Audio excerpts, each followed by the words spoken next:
This is a video that's, I guess, aimed at anybody interested in buying a boat or interested in what goes into living aboard a boat to get one to function. Because this vessel we're in here, this is Cosmos. This is our trusty home. It was sitting in a yard for 2 years. We had a we're in a very competitive industry back at home in the sunny coast, and we couldn't really afford to take too much time away from it. Sort of like you got to give it everything or otherwise it dies. So the boat's been left for a long time, unfortunately, while we were trying to find a buyer. We ended up finding one, and when we got back to her, she was in desperate need of a lot of love and a lot of work. So this video is going to be the first part that goes through everything that goes into maintaining, or I guess getting something which is a dead ship. When I say a dead ship, something that's out of the water, that's got no power, that's not functioning properly. And we go through everything in these little series of videos on what's needed to be 100% self-sufficient at sea. Everything from power generation to power distribution, the plumbing, the through holes, like basically everything to do with everything that needs to be done if you've got a liveaboard boat, or if you're looking to move to the water. We pretty much touch on every single aspect of a boat. So if you're looking at buying a boat, if you're looking at moving to a boat, you're looking at what kind of stuff actually needs to be done in order to get something that is a bit of a project, if you're looking at buying a project boat, or if you're just interested in how shit works. That's what this video is mainly going to maybe open your eyes to a little bit. There's a lot of little things, a lot of little intricate things that I recommend you wrapping your head around before you jump in. If you want, or just jump in and have fun with it. But there's a lot of mistakes that we've made over the years, and we've refined a few things so we know what to look for. We know weak spots, parts that are most likely to break is what I mean by that. And most parts that need repair and maintenance more often than others. So in these next few videos, basically go through the whole boat and our whole setup when we were living in a van and working on the vessel in order to get it from being completely unsaleable in a yard to getting it alive again, getting it watertight, getting it in the water and sailing it out of Australia. So even go through everything with customs and all that kind of crap, to getting it right here to Indonesia. So, and it's bloody beautiful. We've been homeschooling along the way and we've seen a lot of things. So there's not too much personal family stuff on there. There's a little bit about homeschooling and things like that. But this is mainly going to be something that interests you if you're, about what I was saying earlier. If that is something you're into, then have a little watch. Let us know what you think, or if you've got any other questions, because I'm happy to shed some light and maybe take a few years off your journey to be able to get on the water sooner. It is rewarding, but there's a lot involved. So yeah, this is going to be the first part of the video. So if you're interested, keep following. If not, don't watch anymore. And yeah, hopefully you get a bit of a kick out of it. I got a kick out of filming it. We also had a lot of help from people that were watching it. So that was really, it was a big leg up for us as well. So all that's mentioned on here. This is basically a blow-by-blow account of going from nothing to here. So yeah, enjoy. So here's the battery setup. 1, 2, 3, 4 120 AGMs. That's the starter battery there. This is our battery charger. All the isolators. Autopilot, we don't need to worry about that. We've also got this VICTRON inverter and charger. This was semi-set up, but yeah, has never really been connected properly. This MPPT controller is just completely dead, and that's it, been the inverter we've been using. This is the MPPT solar charger that's not showing anything at all, which I thought was weird, because the solar panels are plugged into it. They're connected, And there's plenty of sun, but it's not showing that anything's coming in.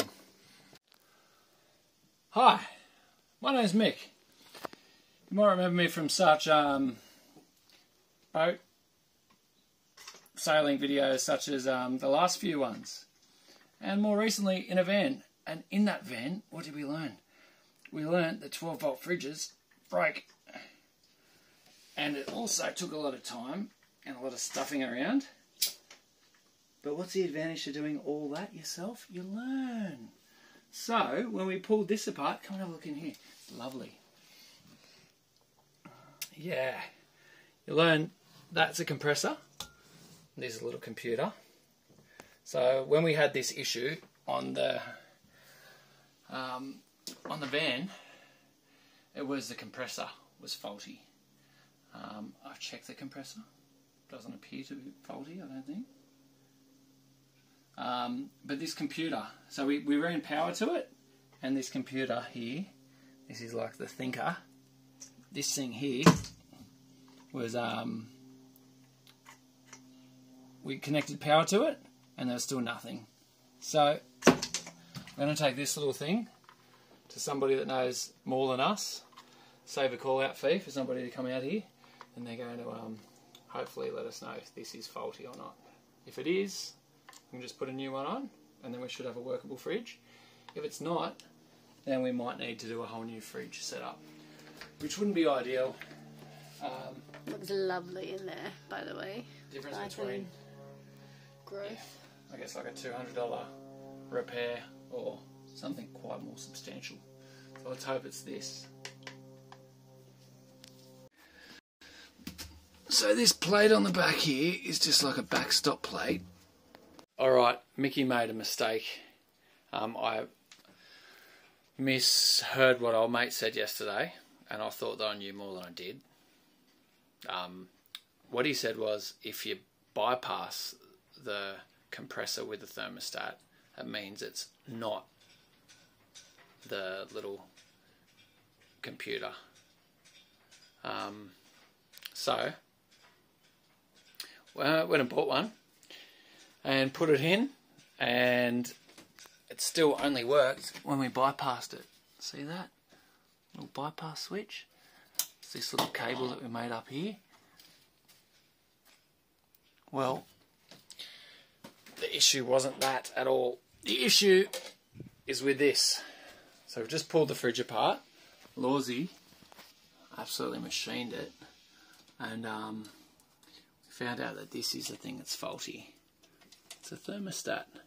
And this here, this big wire, which I thought was something else, is just the temperature gauge. So that picks up the temperature of the fridge on the inside, of the freezer part up the top there, and then that dictates when this turns on, and when there's going to be coolness going to it or not. So this is buggered.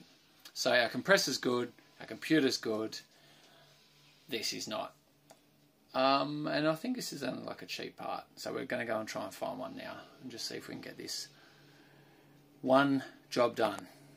So our panels aren't bringing many amps. How much are they bringing in, Lawsy? The highest was 11. Look, this is this cause for concern? Doesn't quite look like that panel, these panels. This one seems okay. But yeah, all these, are they cracks or what? It's not on the glass, like the glass itself feels alright. The panel has something going on with it. So this old MPPT controller, we're done away with that. Gone in the van and got this new one here, which connects to a Bluetooth device. So there's no display screen. No, I like the display screen personally. What do you think, Lawsy? Yeah, I like display that. This is handy. What an app. So we're thinking that the reason why the boat is completely dead at the moment. I mean dead as in there is zilch power going through it. These batteries are absolutely gone. But this was gone as well. And the solar panels have cracks in them. So is it the solar panels' fault? Is it your fault? Or is it the battery's fault? Or is it one of our faults? Well, this is a moment of truth, Loz. We've got a new well, not a new, we've taken the MPPT solar controller out of the bus. And, oh, what was that? That was a good noise. That was a beep. I hear things. Was that? I think that was the I hear radio. It's alive. It's alive. The stickiest hands. Oh, give us a look. Point. Yes. All right. Cool. Okay.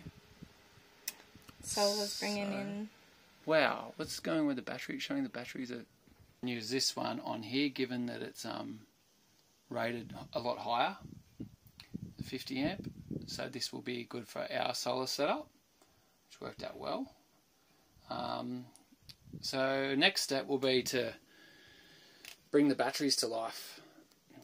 Well, you know what, by the looks of things they're already so hammered. So we're going to be getting some new batteries. We're going to stick with AGM opposed to lithium. We'll discuss the reasons for that later. But basically, yeah, we'll be looking at swapping these out with AGM batteries and that will at least give us some power so we can start doing other jobs around here. This is a battery that was loaned to us from Outback Batteries Supplies in Winnelly. Thank you guys. You've helped make our life easier. Yeah, so I guess it's good. Yeah. Thing we got to check.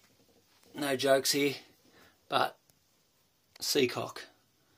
That is a seacock, and it doesn't look awesome at all. See how it's got all the different discoloration on it?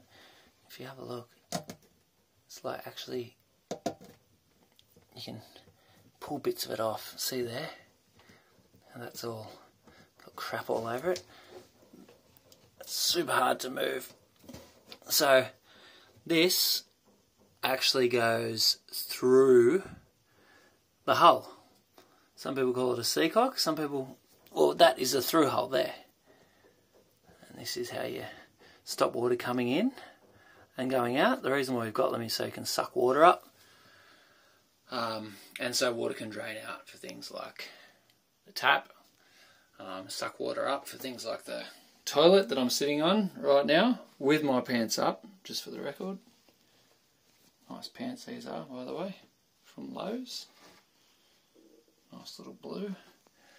Moving on to more important things. This one's all good. It seems like all the plastic ones are nice.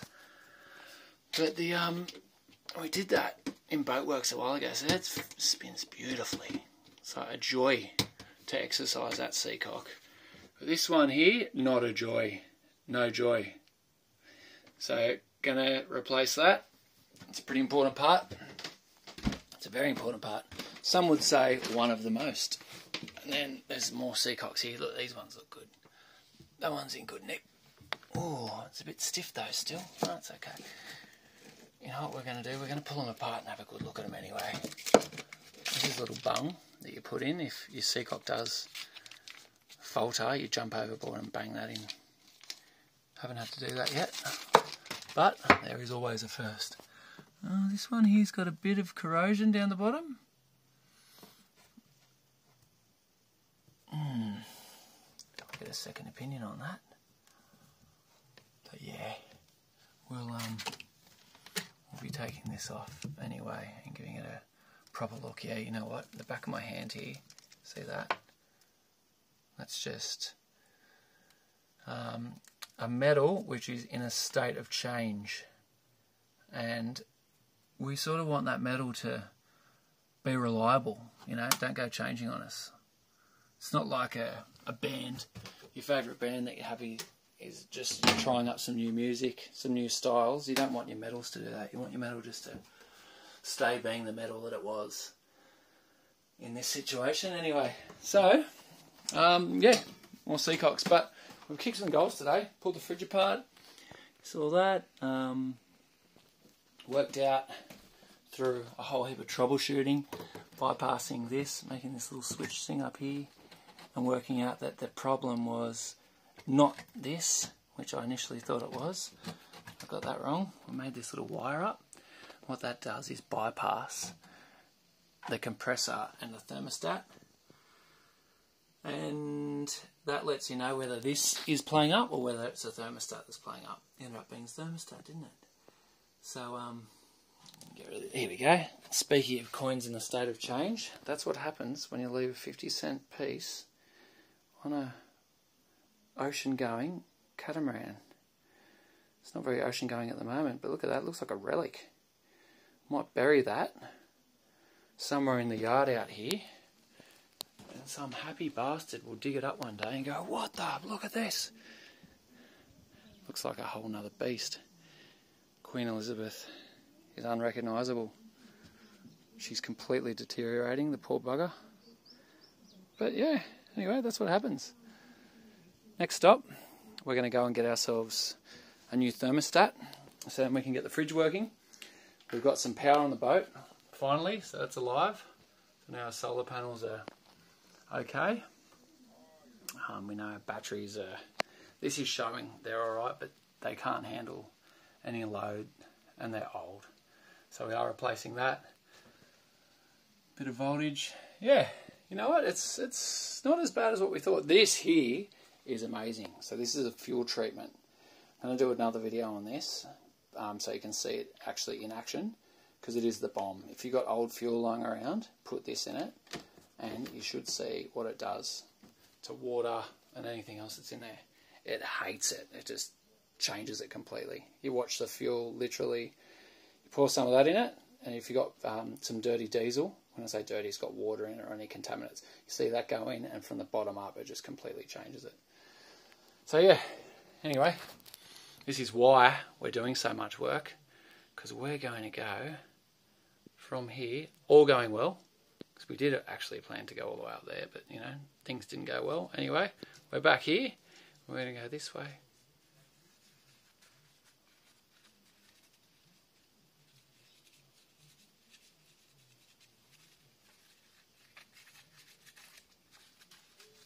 Maybe. Maybe not. Maybe we'll just get to here. Maybe we won't even leave port. Who knows? For now, we're trying to get in the water, which is somewhere beyond those mangroves over there. So one step at a time. Power good. Fridge almost good. Solar panels seem to be doing the trick. The next major things are the engines, and we'll take it from there.